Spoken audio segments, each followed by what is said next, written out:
AIADMK கூட்டணிக்கான sheet sharing வந்து டெல்லியில உட்காந்து அமித்ஷாவோடு பேசினால்தான் தீர்வு கிடைக்குமா என்ன?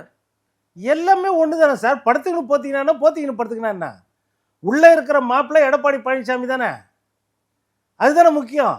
நீங்க இதை போய் பெருசு இங்க எவ்வளவு கேவலமாச்சு திமுக கூட்டணியில. பாவம் விசுவாசமாக இருந்து அவரை முதலமைச்சராக்கி அழகு பார்த்த தியாகி கட்சிகள், அந்த தியாகி கட்சிகள், அடிமை கட்சிகள்லாம் இன்னைக்கு விட்டுட்டு தேமுதிகவுக்கு வெண்சாமரம் வீசி ரெட் கார்பெட்டை போட்டு வரவேற்று இவங்களெல்லாம் எவ்வளவு தொங்கல்ல விட்டாங்க மாச கணக்குல. எவ்வளவு கேவலப்படுத்தினாங்க கூட்டணி கட்சிகள்லாம் பாத்தீங்கல்ல.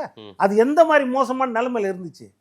அது நம்ம பேசு பொருள் ஆகல இன்னைக்கு. என்னன்னா அது முடிச்சிட்டாங்க. ஆமா, அவர் சொன்ன மாதிரி முடிச்சிட்டாங்க அது ஒரு வழியா. அதுதான் கணக்கு. இது ஓட்டு கன்வர்ஷன்ல வரும்போது தான் உங்களுக்கு தெரியும்.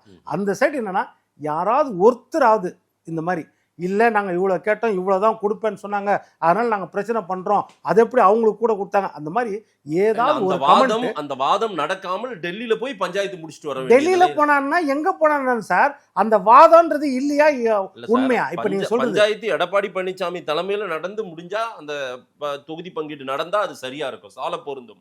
அமித்ஷா சொல்லிதான் இது நடக்கணுமா? அமித்ஷாவோட உட்காந்து பேசினாதான் தீர்வு கிடைக்குமா? அன்புமணியும் நீங்க சொல்லுங்க, அமித்ஷா என்னென்ன சொன்னாருன்னு நீங்க சொல்லுங்க. என்ன சார் சொன்னாரு? செங்கோட்டையனை சேர்த்துக்கலாம்னா, ஓபிஎஸ் சேர்த்துக்கலாம்னா சொல்லுங்க சார். இதெல்லாம் அவர் சொன்னாரான்னு எனக்கு தெரியாது. விஜய் சேர்த்துக்கலாம்னா இது போல எல்லா இடத்துலயும் பரவுச்சா இல்லையா? முந்தின காலத்துல அதை சொன்னீங்க, இப்போ வந்து சீட் ஷேரிங் வந்துட்டீங்க. அமித்ஷா இதுதான் சொன்னாருன்னு அதெல்லாம் விட்டாச்சு, மறந்தாச்சு.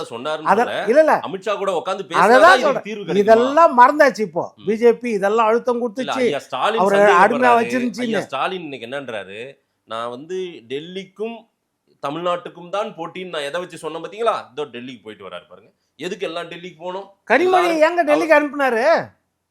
அவருடைய சகாக்கள் இன்னைக்கு வரைக்கும் ராகுல் காந்தி ஒரு வாழ்த்து அந்த கூட்டணிக்கு சொல்லியே சார். இன்னைக்கு வரைக்கும்